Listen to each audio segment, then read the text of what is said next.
babayarin ko ang Golden Scorpion sa ginawa nila sa atin. Anong balita sa kanila? Senyor, ligtas ang inyong mag-ina. Galing ako sa ospital. Nakita ko. Buhay si Elias at saka si Alma. Bantayan mo sila mahigawag.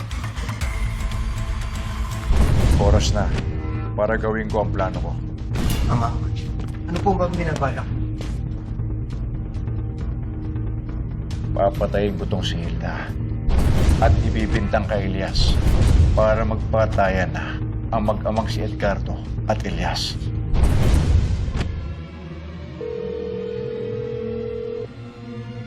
Oh, Florida. Kumusta dyan? O bakit? Sumugod dito si Black Rider. Pinagpapatay silang lahat. Nasa panganib kami ngayon ni Mami Hilda.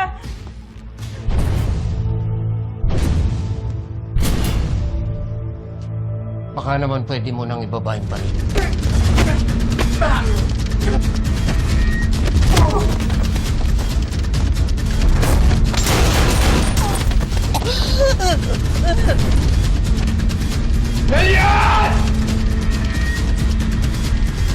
Bitawan mo ang asawa ko.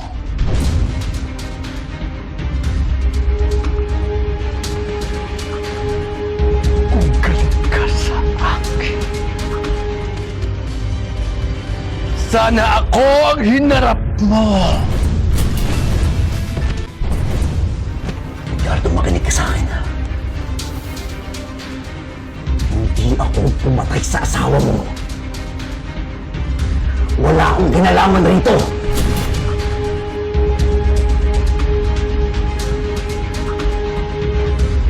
Gumaganti ka dahil sa palangka. Wala akong kinalaman doon. Kung galit ka sa akin, sana ako ang hinarap mo. Wala akong kinalaman rito! Nilimutan mo ka na kita! Kalimutan mo ang ama mo! Magpatayan na kayo!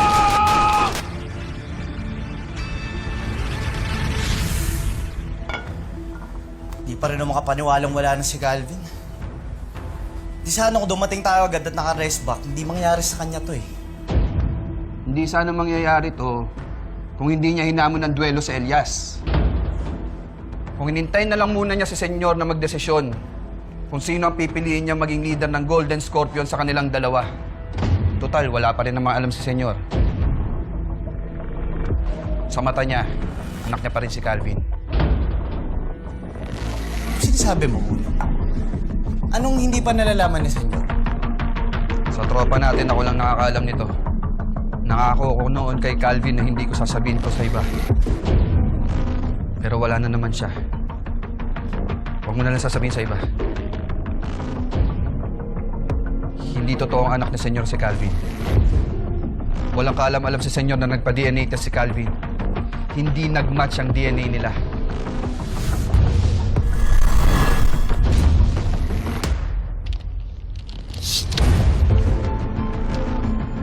Zero %?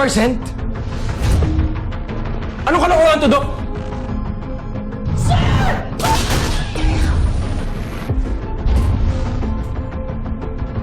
Hindi dapat makita to ng kahit na sino.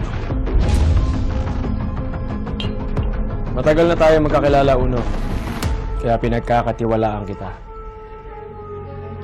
Ikaw lang din ang nakakaalam ng lahat-lahat ngayon. Kaya huwag mong sasabihin to sa iba. Ano sinasabi mo, Uno? Na hindi totoong anak ni Senyor si Calvin? Hindi na importante yun. Pinatay ni Elias ang kaibigan natin. Dapat nating isipin ngayon ay kung paano makakaganti sa Elias na yun. Babayad siya. Lintik na yun, buhay pa rin siya. Hindi tayo titingin hanggat hindi namamatay ang hayop na yun.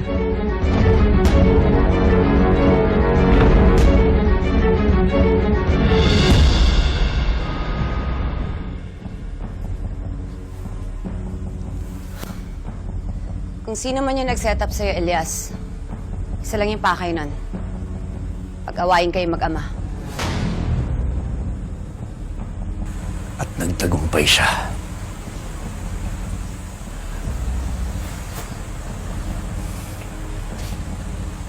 Romana, kitang-kita ako sa mga mata ni Edgardo ang galit niya sa akin.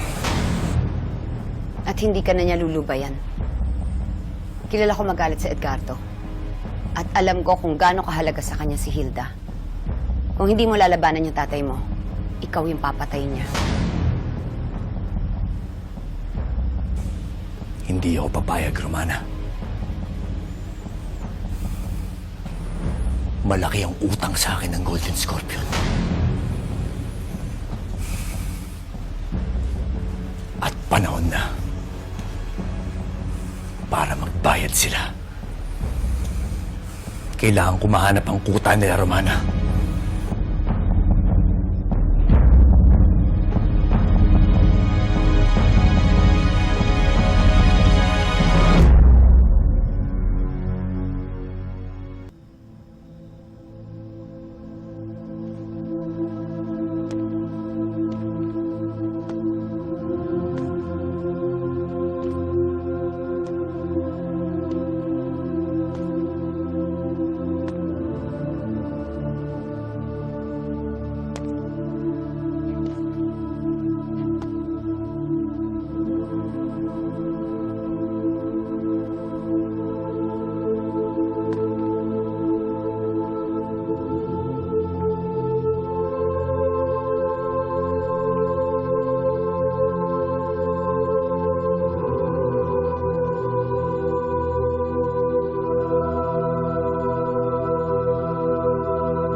Di mo kaya mag-isang laban na yan, Totoy.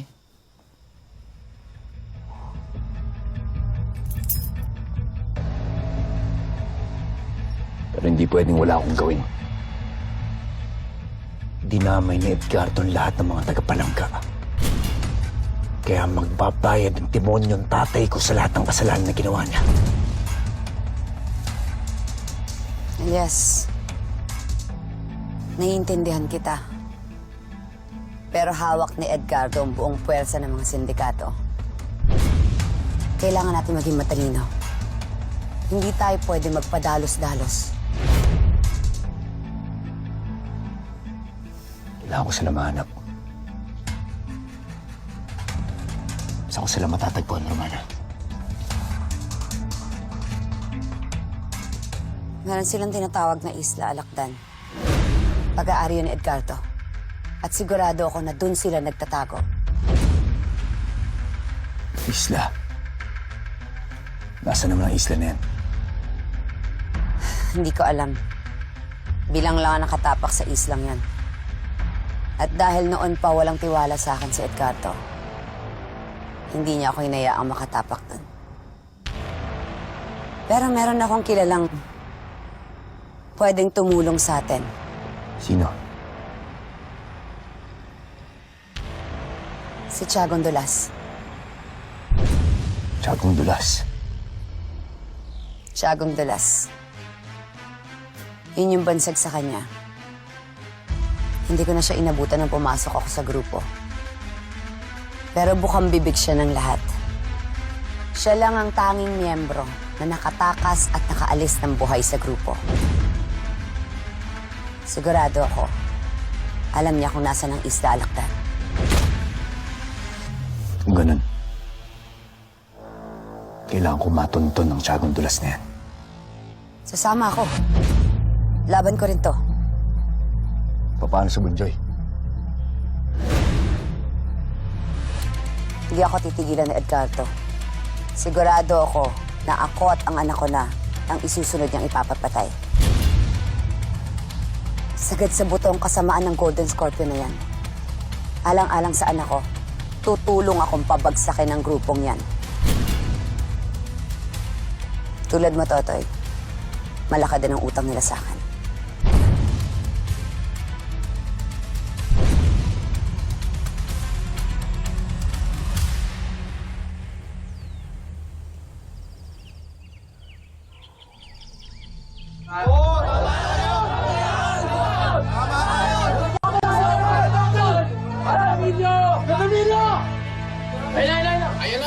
Mga impertinente! Mga inutil! Anong kaguluhan yan? Pinaglalaban lang po namin yung karapatan namin bilang manggagawa ng Asyenda Milan. Buong maghapon po kami nagtatrabaho at nagbabanat ng buto pero barya lang po yung binabayad nyo sa amin.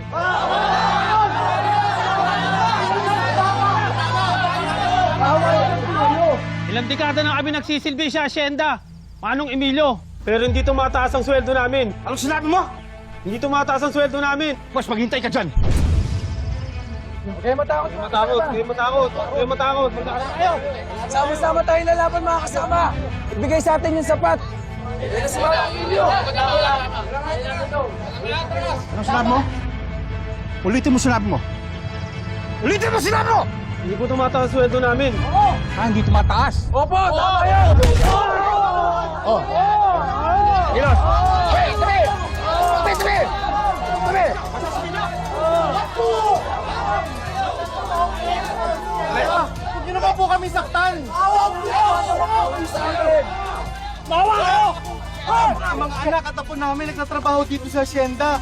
Pero ginigipit niyo pa rin po kami. Huwag naman po ganyan. Huwag naman manakit. Titigas sa mga apog nyo, ha? Mga manggagawa ko lang kayo! Ano? Manong Emilio, hindi po kami robot o makina. Napapagod din po kami. Wala akong pakialam! Nandito kayo sa lupain ko. Pag-aari ko kayong lahat. Wala kayong karapatan magreklamo. May isa sa inyo! Maawa po kayo sa amin, Manong. Pagugutom po yung pamilya namin. Bakit ang mahawa sa'yo, ha?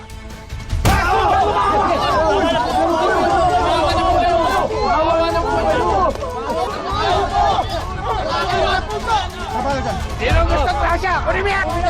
Ito, panoorin ko. Tama na po! Tama na po! Tapukin namin! Tama na po! Tama na po! Ano ko nila? Tama na po! Tama po!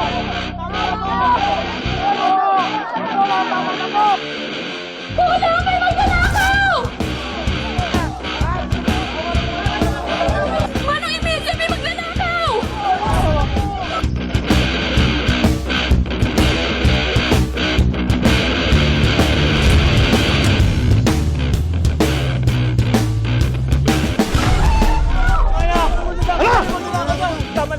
Manong Emilio, may magnanakaw!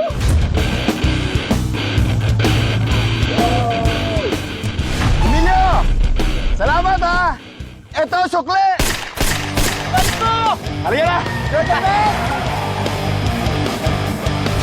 Almanzo! Habulin mo! Yung iba kamunod sa akin, iba magpaiwan!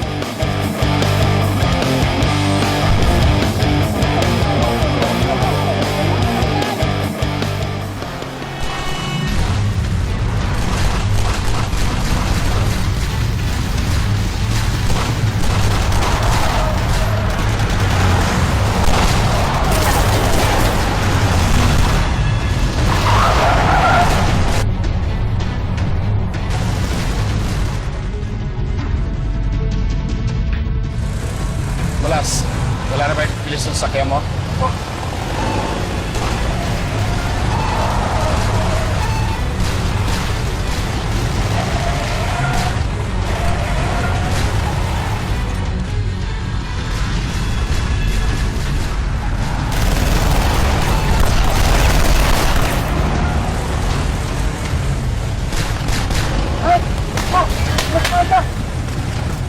Masyado ka kasi nagkakape. O yung ko.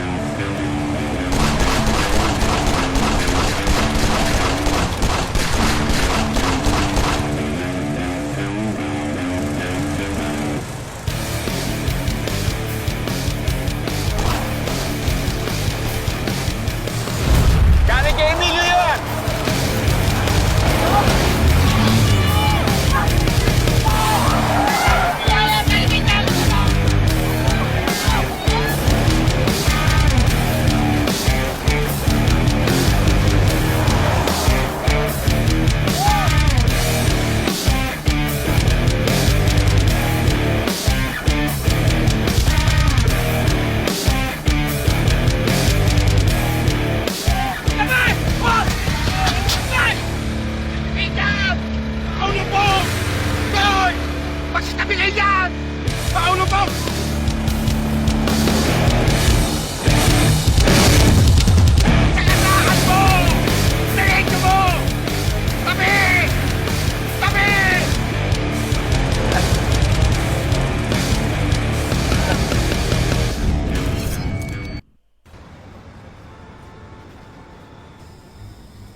Miss ka namin, tatay. Wala na magsisermon sa amin ni Ate Bane pag masyado na kami pasaway.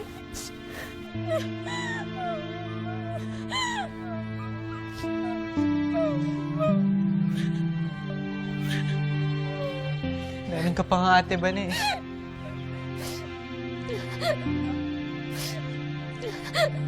Wala nang natira sa akin.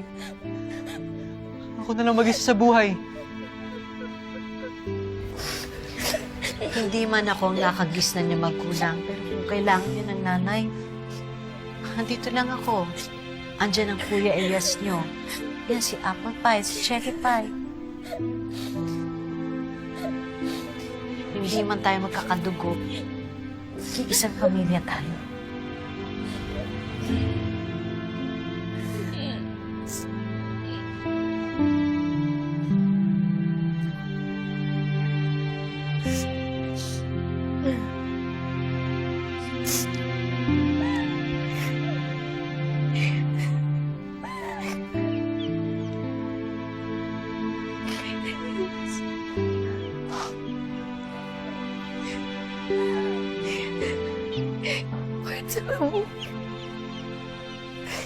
Hindi naman kakaano ni Tatay Hernan eh.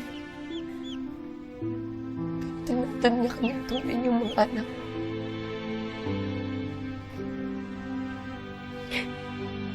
Mas di ko na nga hinanap yung tunay ko, tatay. Kasi para sa akin, siya yung tatay ko eh. Tapos, ang sakit-sakit na makita ganda paraan siya mawawala sa amin. Bakit ganito?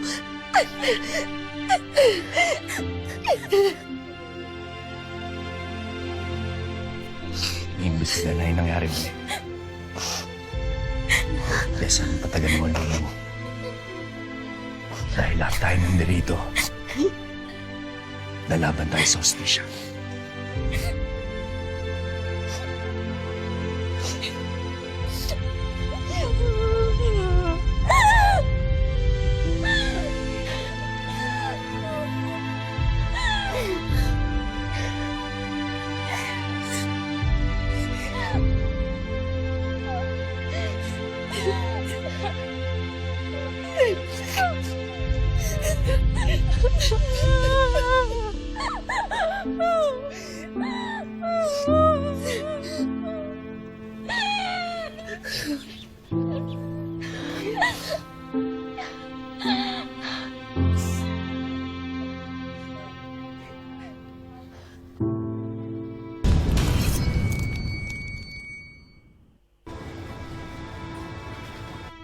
Nay, promise po babalik po kayo?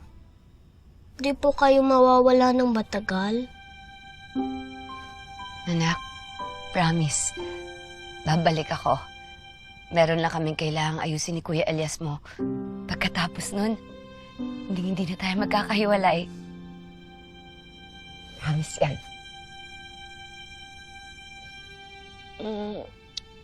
Sige na, tulog ka na ha.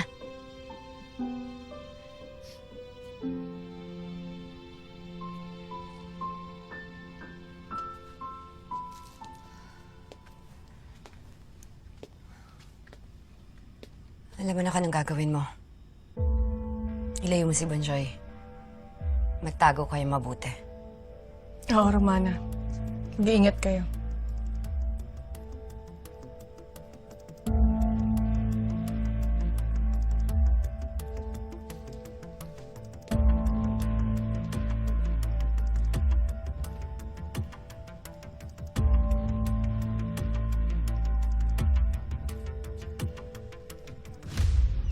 Yan, Benji.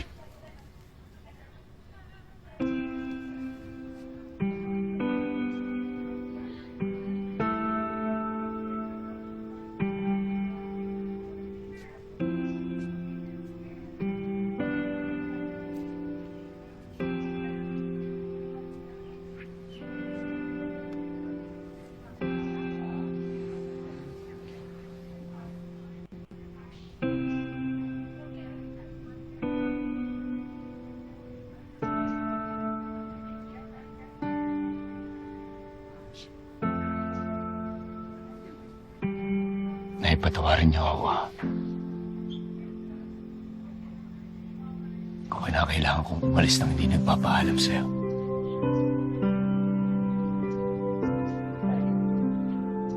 Pero kailangan ko itong gawin eh.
Chief, walang kasing sama ang sindikatong to. Wala silang awa sa mga tao. Hindi muna namin sinabi sa media na buhay si Elias. May posibilidad na siya ang target ito para hindi siya magsalita. Pero pinagtataka ko kung bakit galit na galit tong sindikatong to sa palangga. Kung si Elias ang target nila, bakit kailangan pa nila idamay ibang tao? Hindi ko rin maintindihan, Chief. Basta ang alam ko, kailangan silang magbayad sa batas. Marami na silang nasirang buhay. Chief, yung pakiusap ko po sa inyo, pwede ba akong lumabas dito? Kailangan kong bisitahin sina Elias at Aling Alma. Kailangan na po nila ako.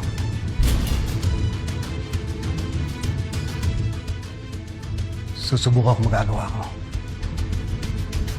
Pero dahil sa nangyari, mas lalong higpitan ang seguridad mo. Intindihan ko, Chief.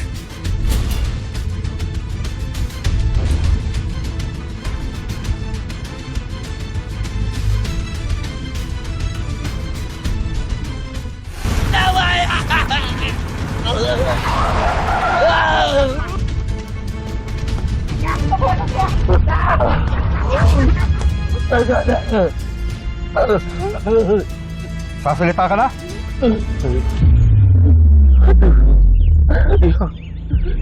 Yung anak si Chagog doon na sa silando. Bakit? Ayaw mo ba akong katabi? Yung magagalit ba?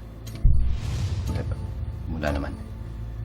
Pero syempre, gusto ko lang na komportable ka. Alam mo, Totoy, alam ko naman na mabait ka sa mga babae. Pero ibahin mo ako sa lahat ng babaeng kilala mo. Ano ba yung ginauna eh?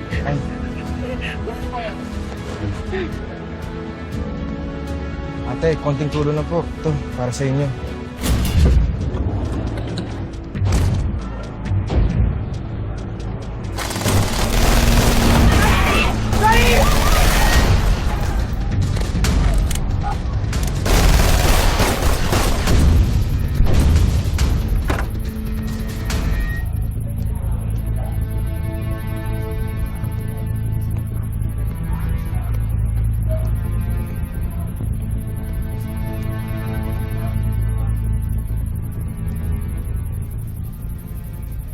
Nahanap niya daw ako.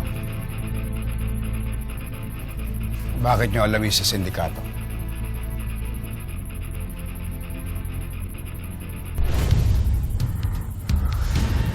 Napakatagal na panahon. Niloko niyo ako? Ninagago? Ninakawan? Ha? Kapag naningil ang mga magsasakang hinapi mo at inagawan mo ng lupa, kulang din ang kabayaran ng lubuhay mo! Sasagot ka pa talaga, no? Ang tapang mo! Brother, Inasa ko na yan. maraming salamat, brother. നമുക്ക് വേണ്ടി എത്രയാണ് അവർ ഉറക്കമൊഴിച്ചത്, നമുക്ക് വേണ്ടി എത്ര രാത്രികളാണ് നമ്മെ തോളത്ത് കിടത്തിയിട്ട് ശ്വാസം മുട്ടുള്ള മകനെ എടുത്തിട്ട് ഇങ്ങനെ കറങ്ങിയത്. പനി ബാധിച്ചിട്ട് കിടക്കാൻ വിസമ്മതിക്കുന്ന പൊന്നുമോനെ, നിന്നെ എടുത്ത് 3, 4, 5 വയസ്സ് വരെ പകലന്തിയോളം പണിയെടുത്ത് ക്ഷീണിച്ച് തളർന്നു വന്ന് കിടന്നുറങ്ങുന്ന വാപ്പയും, വീട്ടിലെത്രയോ പണികളുണ്ട് അതെല്ലാം ചെയ്തു തീർത്ത നമ്മുടെ ഉമ്മയും, അവരൊന്ന് തലചായ്ക്കുമ്പോഴാണ് നീ കരയുന്നത്. നിന്നെ എടുത്ത് മാറി മാറി തോളത്ത് വെച്ചിട്ട് താരാട്ട് പാടി പാതിരാ സമയത്ത് ഉറക്കമൊഴിഞ്ഞ് വീട്ടിന്റെ ഉള്ളിലും വീട്ടിന്റെ പുറത്തും എടുത്ത് നടന്ന ഉമ്മവാപ്പമാരില്ലേ, അവരെ സങ്കടപ്പെടുത്തിയിട്ട് നീ എത്ര വലിയ ആലിമായിട്ടും കാര്യമില്ല, നീ എത്ര വലിയ തങ്ങളായിട്ടും കാര്യമില്ല, നീ വലിയായിട്ട് കാര്യമില്ല.